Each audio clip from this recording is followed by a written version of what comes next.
Hello and welcome back to the channel. Today on the Procrastinating Prepper, I'm going to fix my hastily installed Dashcam and give it a more professional appearance. As a rideshare driver, one of the things that I worry about is customers making false complaints, so I've installed an aftermarket Dashcam that has the ability to record audio and interior video. I was in a hurry to get the Dashcam installed, so I just ran the cord straight up the center console and hung it up over the rearview mirror, and it does not provide a 5-star experience. So today we're going to go from looking like this to looking like this. Sit back and relax, and we'll get through this. So what I currently have going on for my interior and exterior dash cam is this Cobra SC201 here, but the cord runs behind the rearview mirror, down behind the screen, and then along the dash, or the center console, and into this big mess of wires here. What we're gonna do today is take the seat out, run the cord under the carpet, up the center pillar, up the roof line, over to the windshield, and down. So, as you can see, it is quite a long wire for routing. I think we probably have at least 12 feet here. And it plugs into the 12-volt accessory and the center console. We're going to take a T45 Torx bit, undo the front seat brackets.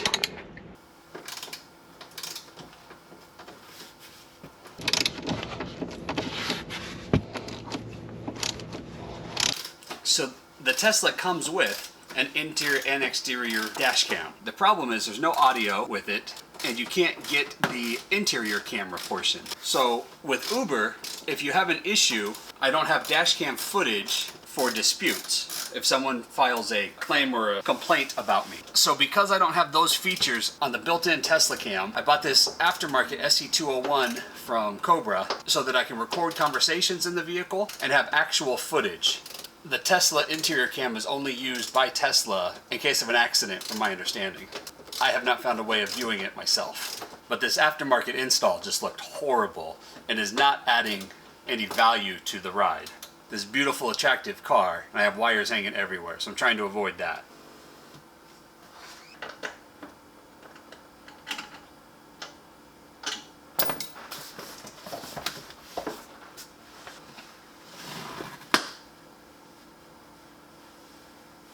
So now that we have the seat disconnected, I'm going to run that cable down here on the side. I'm going to run it through this gap in the carpet, and I'm not even going to remove the seat, I don't think, for this.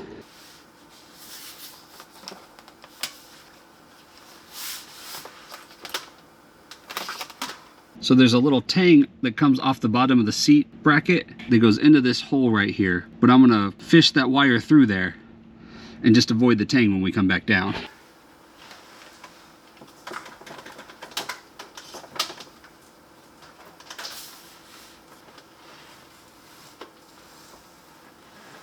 Now this kick panel here needs to come out.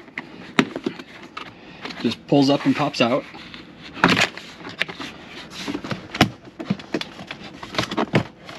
And then this pillar, you reach under the weather strip and you pull this out. And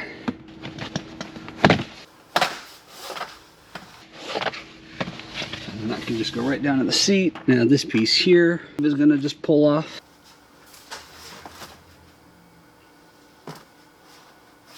Pull from the top.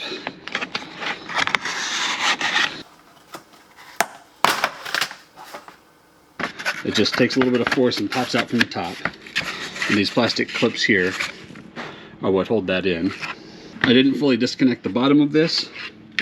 I'm just going to take this wire and get it started inside and then grab it from the other side. And voila. Now, pull this up. So I have this wire pulled up and over. I'm going to lay my excess in the seat. I'm going to route this to make sure it's not in the way of anything. Pop this panel back on. And then I'm going to bring my seat back down and go ahead and get this reinstalled.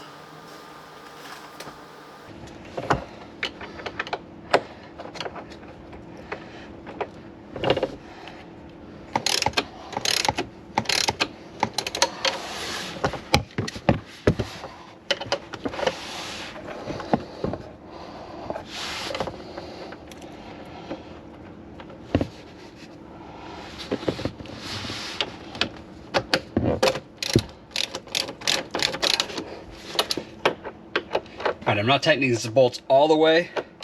I'm just getting them fairly snug. That way I have wiggle room in the back to get those last two bolts started. Everything went in nice and smooth, so now we can go ahead and tighten everything down.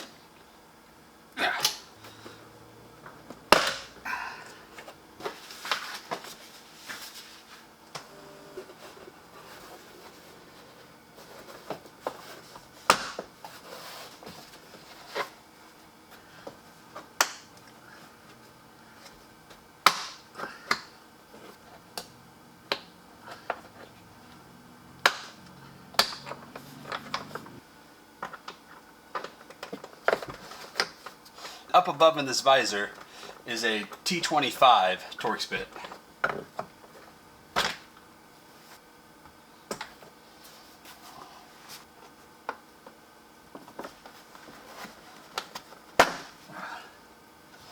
So give a little tug and that'll pull out.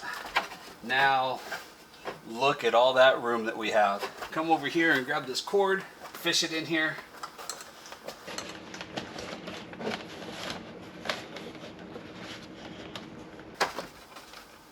And then at the front, you'll have to fish it up and over a little bit and across the top. Now we're gonna have extra, which I'm gonna deal with here by the speaker.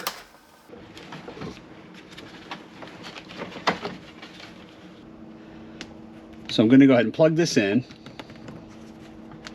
so I know exactly how much I need. Works much better if you just use two hands. Okay. So we'll get that up into here. Get that back where it's supposed to go. Okay. And then over here on this side, I'm going to take and loop some of this back on itself. Stick it in there nice and tight. Bring the weather strip back on the outside. And tighten that back up. There's a hole that goes in, so I'm lining it up. The kick panel has a plastic nub back here that needs to go into a slot somewhere. So way up here is a slot. So bend that in a little bit. It's a little bit of finessing and finagling. And then you have to make sure that the weather strip goes up and over. So this will fit back in. Okay, when you have all the weather strip back on top, you can finesse this in there and clamp it back down. And as you can see, we didn't really take anything out. The seat didn't come out, the trim pieces aren't coming out. We're just taking them loose and letting them sit, and then we're working around them. And then we just have to line these clips at the top and bottom back up. Well, you may notice that I'm going to change the clothes. Silly me let both cameras run out of either battery in the GoPro or memory card space in the Nikon while finishing the video earlier. So 2 days of video editing later, I figured out that I'm missing the end of the video, and here we are to finish. What you missed me doing was snapping in the headliner and bolting in the sun visor. So as you can see now, the cord no longer comes down, around, down the middle of the windshield, and under the screen. The cord now comes up from here, into the headliner, up the headliner, down the A-pillar, and under the seat.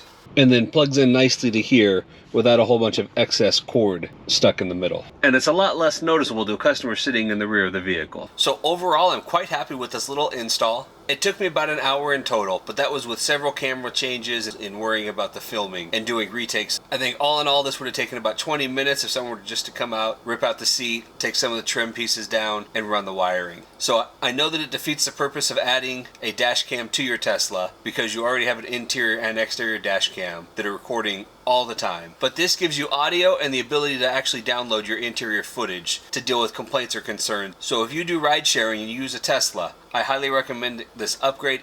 Thank you for hanging out with me while I get things done. I appreciate your company. And as always, remember to get off your butt and go do something. But if you're still there, feel free to go check out either of these two videos.